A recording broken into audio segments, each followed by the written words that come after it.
Je reviens sur le rapport entre le français et l'anglais, qui est une de mes anciennes, avec le propos sur off, OF ou O2F, taking off, off limits. Et ce qui est intéressant, quand on compare avec le français, DE, c'est que ça a les deux sens dans les deux langues. Sauf que dans un cas, il y a un F, en tout cas, il y a deux F. En français, je viens de Paris, et ça peut aussi être je sors de Paris, et je peux dire aussi la maison du lac, ou la maison de mes amis. Donc, dans d'autres langues, ça n'est pas possible. On ne peut pas utiliser la forme provenance pour indiquer l'appartenance. Il n'y a qu'en français que c'est possible. Je suis de ce pays, je viens de ce pays, c'est le de provenance. Le pays de mon enfance, c'est l'idée au contraire d'une appartenance. Et en anglais, on a le même problème, la même configuration sémantique, avec off, OF qui veut dire l'appartenance, et O2F qui veut dire la provenance. Taking off, par exemple, ça veut dire décoller, c'est-à-dire partir de quelque part. Et donc, ça a toujours la signification du de. Off limit, ça veut dire, en fait, au-delà, ce qui dépasse les limites. Alors, c'est intéressant parce que cette coïncidence sémantique est la marque d'un emprunt fort.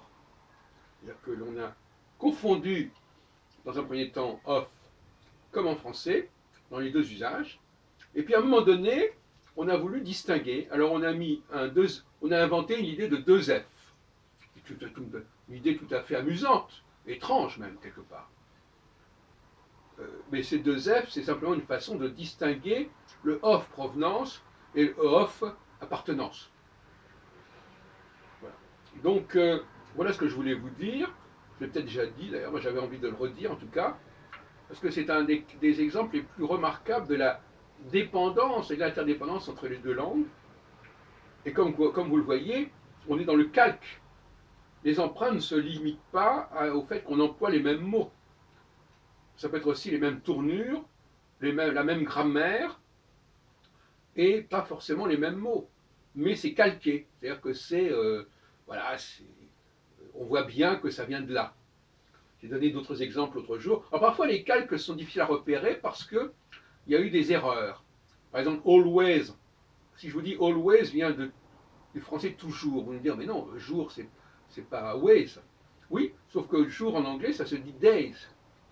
Et que all days, ben, ça ressemble méchamment à always. Voyez-vous? Donc là aussi, voyez-vous, la recherche des influences d'une langue sur une autre, elle est complexe. Et d'ailleurs, la recherche même de la notion même d'influence est une notion importante. À quel moment peut-on parler d'une influence? Est-ce que tel chercheur a une influence sur d'autres chercheurs? Est-ce que tel phénomène a une influence sur tel autre phénomène? Parfois, ça c'est brouillé. C'est brouillé parce qu'il y a des facteurs qui viennent perturber la connexion et qui viennent faire que cette connexion n'est pas mise en évidence, n'est pas facilement mise en évidence. Bon, par exemple, Étienne Klein parle du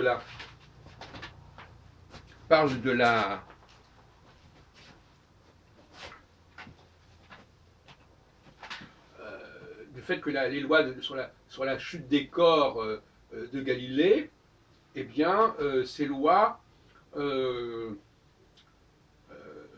elles ne sont pas évidentes au niveau de l'intuition immédiate, parce qu'on voit bien que des corps plus légers, apparemment, tombent moins vite que les corps plus lourds, mais il explique qu'en réalité, c'est parce qu'il y a d'autres facteurs, d'autres paramètres qui font que ça fonctionne. Donc là, la comparaison peut quand même se faire, l'influence peut quand même se faire, l'analogie peut quand même se faire, même s'il y a des éléments qui viennent fausser les pistes parce que le calque, c'est une façon de fausser les pistes. Au lieu d'emprunter le mot tel quel, on emprunte un mot équivalent, mais en restant quand même dans la structure de la forme d'origine.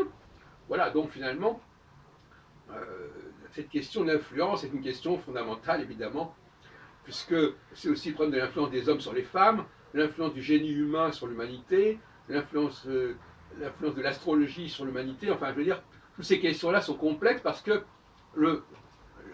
les deux facteurs, celui d'origine et celui d'arrivée, ben, finalement, ils ne sont pas forcément synchronisés clairement, et il y a tout un domaine de recherche dans ce domaine sur la question, c'est le problème de l'épistémologie de l'influence.